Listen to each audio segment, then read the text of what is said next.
Hey everyone. For the past few years, well, ever since I've had a YouTube channel, I've debated doing a video about this topic. But I don't really have much more to say than I think it really exposes just how vulnerable all women are. And how compliance is not an option. And conformity is not an option in terms of being female.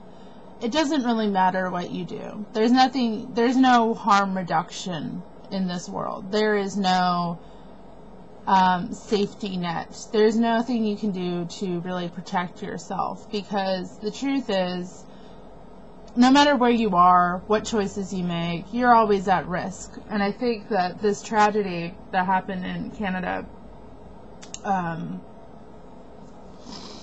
really exposes that more than anything else.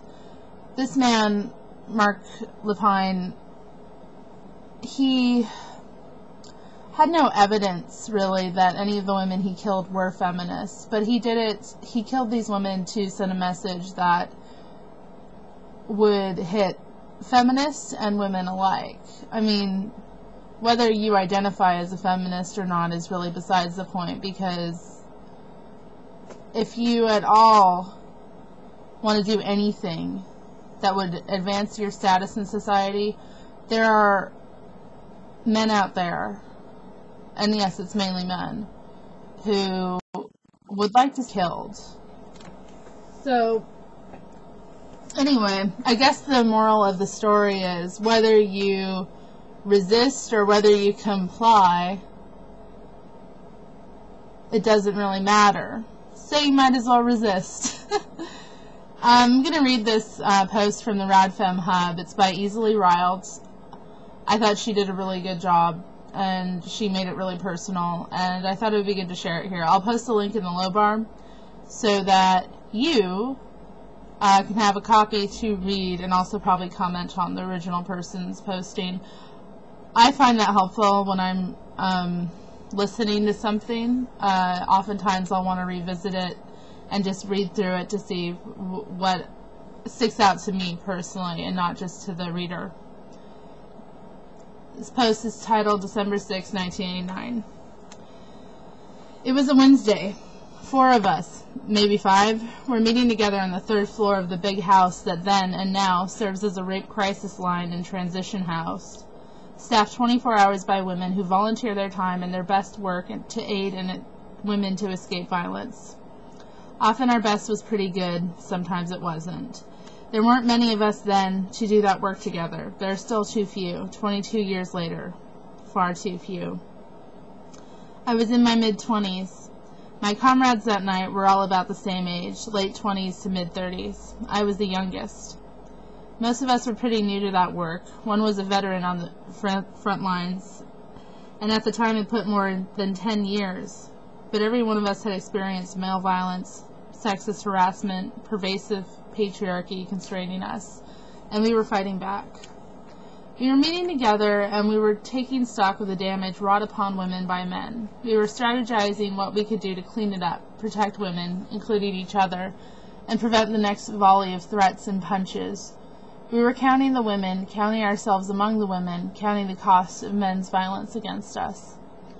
Then the phone rang. I was the one who answered the phone. It was another woman who had been volunteering earlier in the day. She told us to go to the basement and turn on the television.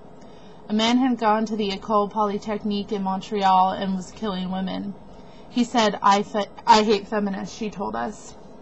We knew that he meant us too. We knew that he would have turned his sights on us had we been in his range. We were all close to the same age of the women who were murdered that night in Montreal. They were murdered because they dared to take up their rightful places as peers of men. They dared to study engineering. It could have been us. The earth shifted on its axis in that moment. I realized even more clearly than before that we are at war. What we were doing there was so much more important, so much more dangerous than helping others. We were audacious enough to think that if we were to offer women the support and ideas of other women, if we were to provide women with some shelter and time to plan and figure out how to get away for good, If we could get some traction to change the world we lived in and take up our rightful places, if we could do that, we'd be much closer to at least okay. But we were not, and we are not.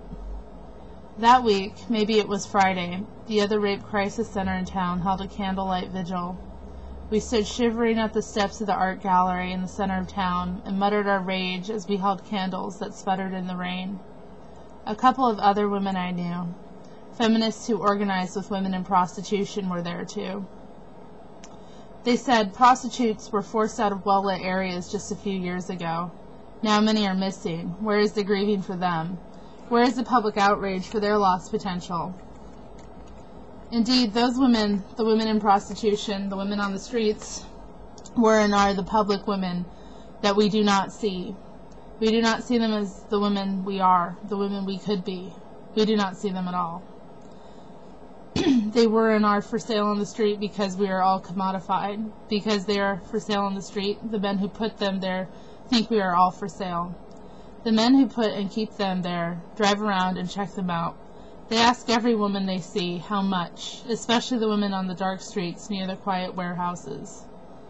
The women at L'École Polytechnique that day were not for sale. They probably never considered that. No woman should be for sale. It should be unthinkable. As unthinkable as walking over to a group of people, separating the men from the women, and killing all the women. But clearly neither of those heinous acts is unthinkable, because men think of them all the time. They think of those acts and they act upon those thoughts. Mark Lepine was not the first to do such a thing. Jack the Ripper thought of such a thing in the late 1880s in London. The Green River Killer thought of such a thing in the late 1970s in Washington State.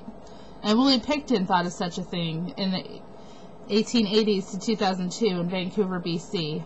And many more men are thinking of these things. Men have long been separating women from men and systematically killing us. Mark Lepine was a recent example of a man who targeted women he specifically identified as feminists. Women who dared to study engineering. Women who had the audacity to think that they could be men's peers. We are damned if we do and damned if we don't. Prostituted women are the extreme of the ideal woman. The ones who will do what you want if you can pay her. The ones who will smile and nod and hold your penis in her hand or her mouth, and all the while listen with apparent sympathy while you complain about your wife or your girlfriend or your boss or that bitch in the office next to you. But if she steps out of line in any way, if she can't get you off or doesn't feign enough interest, or if she wants her money up front, or she won't do this thing or that, well, fuck that. You paid your money. You're entitled. And she is not to refuse a man who is paying. What nerve.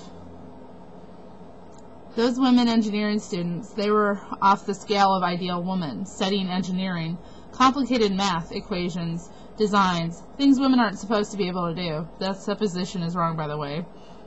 They were entitled too. They were learning engineering and entitlement. What nerve. Here we are, 22 years later.